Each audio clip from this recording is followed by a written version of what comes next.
Hello everyone and welcome to the Anime Zillia, and today is the final episode of Volume 7 of RWBY. Now then, episode 13 was actually a great episode. A bit weird, as again it focuses more on a theme, and that theme of this episode is fear, and how that obviously changes people. Much like last week, we had an episode in where you had to control your emotions, especially when given a choice between following orders or doing the right thing. And that's the conflicting thing we had this time. Now, this episode, episode 13, we have the conflicting argument of fear. Now, what better way to start that off than to talk about Oscar and James himself, Mr. Ironwood. Well, I felt like at the start this was like a fan-based discussion, because we have one guy, Oscar, talking about Ironwood losing the trust of the entire world if they abandon Mantle. And yes, long term, that would be a massive problem, because losing the trust of one country, well, basically, put it this way, if you were to have it so that, you're sworn to protect a certain country, you're sworn to ally with it, and you're sworn to kind of, protect it at all costs. It's part of yourself. And you have those people's trust. And yet, in their time of need, you decide, nah, we're going to bounce and just save our own skins. How are you going to build a relationship with the rest of the world if you fail and break your promises to your own allies before you try and establish that connection with the rest of the world? So from Oscar's point of view, I can clearly see how that would be perceived. And then we kind of have Ironwood just going, well, that's just all philosophical bullcrud, and you know it. You know I'm right. You know I'm right. And honestly, I kind of, I can see both sides really. But the key thing here is, again, that theme of fear. Because both characters are scared. Oscar states that when he holds the staff, Osmond's cane, it basically makes him feel more calm when he's scared. And he says, yes, I'm scared. Ironwood, we can clearly see that he's a scared man. He has, this kind of anxiety and rash decisions, and this leads me to kind of suspect that both characters are trapped in their own fear, thus making their decisions extreme and their judgment narrow and cloudy. They got clouded minds, and honestly, they need to get a hold of their fear, because it's changing the characters dramatically. Oscar is becoming a character that I actually really do like. He's becoming one of my favourite characters of the actual franchise. This development we've seen from his character over in this volume has just done tremendous things for his character, in my personal opinion. And Ironwood, his fear is controlling him. And as a result, he nearly loses everything. Yes, he has a staff, but for now.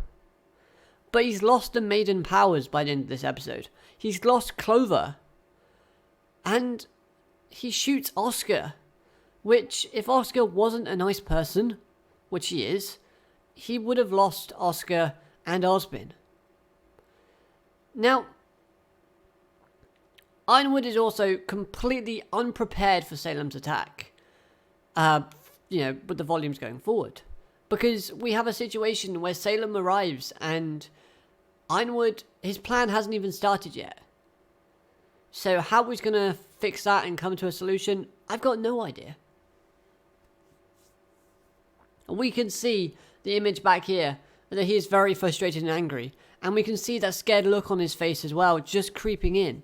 That expression shows us that he's scared, angry, and enraged. Because, Winter says, we lost a maiden. We don't have the lamp. Team RWBY escaped. Oops.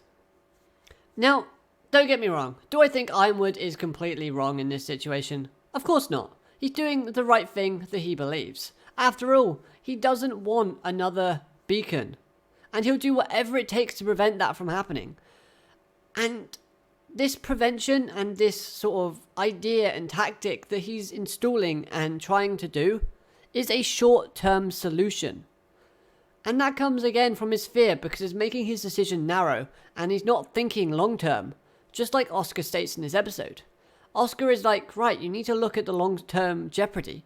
In the long run, how can you earn the trust of everyone in Remnants if you abandon Mantle now?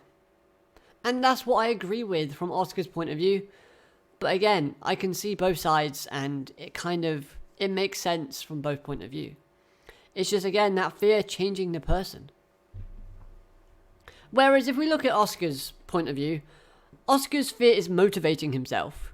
We see him powering up his aura, which, correct me if I'm wrong, but I think that's the first time we see it happening. And it's not clear as to what his semblance is, but it might be a force type power, where he can accelerate and channel his aura into one focused area. Thus, we see him breaking through the floor of Atlas, because I imagine it's going to be quite sturdy, quite hard. And we see him expelling force to create a shield that basically, depletes.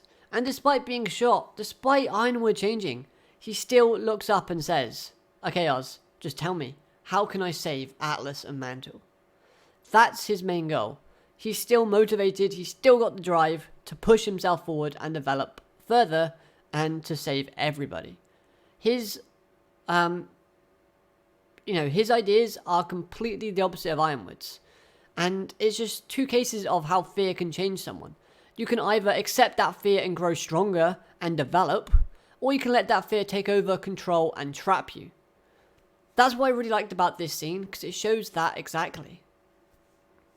Oh, Osmond's back, by the way. And while I'm here, it's obvious that in this episode, Cinder's fear is obviously being shown as desperation. That's very clear because of the way she's acting and the way she's moving. She wants those powers, she'll do anything to get them, and she wants to take from the poor, from the rich and the high and mighty, and the power, and just have it all for herself, because she's fed up of being someone who's, on the bottom, feeding the scraps. So then, let's talk about Cinder, Winter, and Penny. This was an interesting fight, to say the least, as we see some pretty cool tricks, like Cinder's stretchy arm, and she can float. Those are pretty cool. Winter summonings, we see those as well. Penny saving her basically shows that Penny didn't really listen to Winter last episode, about the whole leaving your emotions and feelings out of things. And obviously it's Penny's character, so that makes perfect sense. You don't really need to debate that, because it is just how Penny is. She sees everyone as a friend, and she's learned to protect her friends. Cinder, she has a great line though, and it shows us a bit more of an inkling into her character. She states, "You people with power, you're all the same. You think you're born with this power, and that you'll keep it. Well, it just makes the rest of us hungry, and I refuse to starve." Now, I got that a little bit wrong, I know. I'm paraphrasing slightly, but that's the basic idea of what she's saying. And that basically means that she's fed up of these people who are higher than her. She's fed up of people in power acting like they've got power, and she wants to take it from everyone and show just how powerless they are.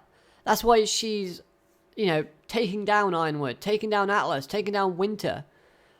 It just proves her point. And honestly, this intrigues me, because we don't know a lot about Winter's character, Cinder's character even, Cinder's character, and I'm really looking forward to learning more about her, because it's most likely that she's had an extreme problem with someone who's higher up in power.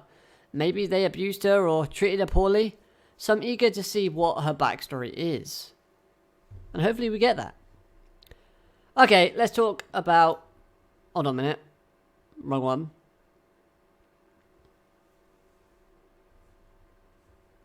Oh, I don't have them. My bad. Anyway, let's talk about something really quickly.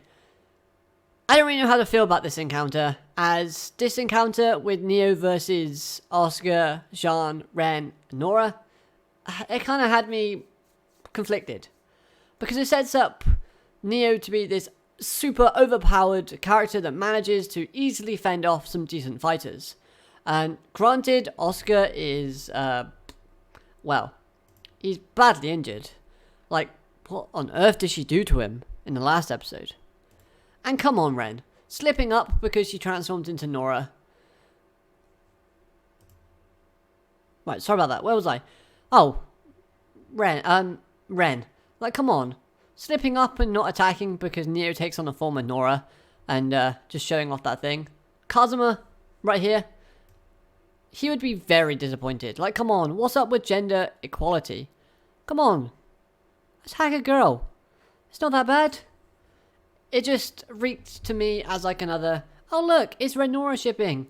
And he does have feelings for her, so he can't attack her. Ooh. But actually this could be a little bit interesting. Because on the plus side, we could see Ren having some doubt here. Because he gets angry and he says, we weren't ready to be huntresses and huntress. Because he's generally frustrated with himself. We see him cry because he's that frustrated with himself. And could that lead to Ren leaving the group and maybe joining Ironwood's side? Or I don't think he'll join Salem. There's no real key for that. But maybe he turns on the main group. That's just something to think about. But this encounter with Neo does have a few plus sides. Because we do see Jean having a new move, which I call it Boing Shield. Don't really know why. It's just because he can create like a little force field on his shield and go boing. I thought that was pretty cool. And this does, however, just result in Neo leaving with the relic, aka the lamp, in her possession, thus leaving us with Cinder and Neo having the possession of that lamp by the end of this volume. Now, what they can do with it? Not really much apart from bargain with it. That's pretty much all they can do at the moment. They can't use the wishes. So that's pretty pointless. They can give it to Salem. Say, look, see what we got. Give me another stretchy arm thing that can go like a Piccolo arm and I'll let you have it, maybe. I don't know. I don't really know how they can go forward using that. But hey, we'll just have to wait and see. Next up, let's talk about Penny and Freya. Honestly, seeing Freya's powers spiral out of control was amazing. Brilliant animation, and the way they sent her character off in this episode was very nice. But I can see why the fandom would have some problems with Penny being the new Winter Maiden. As this basically kitewashes the whole ordeal of a few episodes ago. We saw Winter caring for Freya and, you know, trying to earn her trust and trying to be the last thought and the last person that Freya kind of remembers and thinks of before she dies. And this just basically slaps that in the face. Because all Penny does is she jumps, she's genuine. Penny's a kind-hearted, genuine soul. And she just jumps in, she calms Freya down after she loses control, and just basically makes her die accepting peace and, you know, being happy and at peace with herself and calm. And honestly, that's probably why Freya fused with Penny in the end. It's stated that Freya's aura fused with Penny, not the fact that Freya died. That's the kind of way they phrased it, which was kind of odd, but I can see why they did that, and it does slightly work. One thing I will say is, though, I loved seeing the blue kind of winter flame just come out of Freya's eyes. I'm not so keen on Penny's green colour. Maybe that will change as she starts to learn and develop the powers more. However, I wish they kept the blue. Seeing cinders go like red all the time and bursting into flames whenever she uses it is amazing. I love seeing that because red is the colour of fall. Red and orange. Green, you don't associate green with winter unless you think of Christmas, and we don't really need that at this moment in time. So that's my only kind of gripe about it. Having Penny as the Winter Maiden I really like because it means we can't kill her off too soon. Hooray! So, honestly, I'm okay with Penny joining Team RWBY as well. I think that is the right call for Penny's character. Because Penny's character is one of friendship and kindness and joy. And she is Team Mantle. So she wants to save Mantle because she's the protector of that city. She's been protecting Mantle for a very long time. And she can't suddenly just go, well, why no one told me to, so I'm not going to protect you. I'm going to abandon you. However, this does make things a lot more interesting because not only do they have Penny on their side now, they have Silver Eyes and Maiden Powers at their disposal on Team RWBY. Yes, they lose a relic, which is a big thing because they want to call the gods, I think, if that's still on the cards at the moment. But they also, need to take down Salem, and having a Maiden on their side and Penny is a plus in both logic and sense, I think. Yay! Okay, so the ending.